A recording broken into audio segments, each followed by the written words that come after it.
প্রতিবাদ কিন্তু আমাদের তিলোত্তমা বোন করেছিল। প্রতিবাদটা কি করেছিল? ওই ডুপ্লিকেট জাল ঔষধ, এটা জাল সেলাইন এক প্রকার, আমাদের শরীরে তো ঢুকিয়ে দিচ্ছে। অলরেডি কর্ণাটকের সরকার ব্যান করে দিয়েছে যে ওই সেলাইন আমরা নেব না, সেই সেলাইন আমাদের রাজ্যে চলছে। এই আমাদের বোন কিন্তু করেছিল এই প্রতিবাদ। তো এই প্রতিবাদে আজকে স্বাস্থ্য ভবনে অভিযান ছিল, ডেপুটেশন ছিল। ইস্তফা দেয় বলে আমি আর কাজ করবো না, আবার মমতা ব্যানার্জি সন্ধ্যাবেলা তাকে অন্য একটা চাকরি দিয়ে দেয়। কারণটা কি ভাই? একটু ভাবতে হবে, বুঝতে হবে। যেভাবে গণতন্ত্রের টুটি দিতে মমতা ব্যানার্জির পুলিশ তাদেরকে গ্রেফতার করেছে, আমাদের ভাঙড় থেকে শুরু করে খড়দার বিভিন্ন জায়গা থেকে যে সমস্ত গণতন্ত্র প্রেমী মানুষেরা ডিমান্ড নিয়ে, তাদের বৈধ ডিমান্ড নিয়ে আপনার স্বাস্থ্য ভবনের উদ্দেশ্যে রওনা হয়েছিল, তাদেরকে পথের মধ্যে যেভাবে আটকেছে, আমি মনে করি এটা সম্পূর্ণরূপে গণতন্ত্রের পরিপন্থী, ডেমোক্রেসির বিরুদ্ধে। এটাকে বন্ধ করতে হবে এবং যাদেরকে ডিটেইন বা গ্রেফতার করেছে নিঃশর্ত তাদেরকে মুক্তি দিতে হবে। সেলাইন দিয়েছে, মানুষ মারা গেল।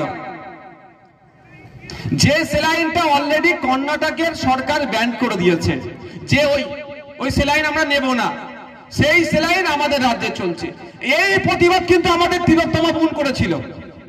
প্রতিবাদটা কি করেছিল? ওই ডুপ্লিকেট জাল ঔষধ, এটা জাল সেলাইন এক প্রকার, আমাদের শরীরে তো ঢুকিয়ে দিচ্ছে। আমাদের বোন কিন্তু করেছিল এই প্রতিবাদ। তো এই প্রতিবাদে আজকে স্বাস্থ্য ভবনে অভিযান ছিল, ডেপুটেশন ছিল। এত ভয় পাচ্ছে মমতা ব্যানার্জি, লোক ঘর থেকে বার হয়েছে, আসবে ভাঙড়ের কিছু মানুষ ওই ঘরের যে রাস্তায় বার হচ্ছে সেখানে তাদেরকে গ্রেফতার করে নিচ্ছে। এটা বধার অনেক ছিল। কটা বাজে? রাজ্য সরকারের উদ্যোগে একটা বাণিজ্য সম্মেলন হচ্ছে। আর দ্বিতীয় ঘটনাটা হচ্ছে আপনার স্বাস্থ্য ভবন অভিযানের নামে অভিযান ছিল, বেশ কিছু সামাজিক সংগঠন মিলে করতে গিয়েছিল। যারা এই অভিযানের ডাক দিয়েছিল কলকাতায় আসার আগেই তাদেরকে ওখান থেকে গ্রেফতার করেছে।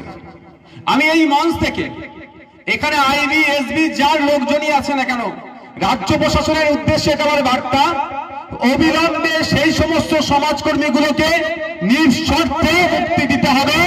যেভাবে গণতন্ত্রের টুটি দিতে মমতা ব্যানার্জির পুলিশ তাদেরকে গ্রেফতার করেছে, আমাদের ভাঙড় থেকে শুরু করে খড়দার বিভিন্ন জায়গা থেকে যে সমস্ত গণতন্ত্র প্রেমী মানুষেরা ডিমান্ড নিয়ে, তাদের বৈধ ডিমান্ড নিয়ে আপনার স্বাস্থ্য ভবনের উদ্দেশ্যে রওনা হয়েছিল, তাদেরকে পথের মধ্যে যেভাবে আটকেছে, আমি মনে করি এটা সম্পূর্ণরূপে গণতন্ত্রের পরিপন্থী, ডেমোক্রেসির বিরুদ্ধে।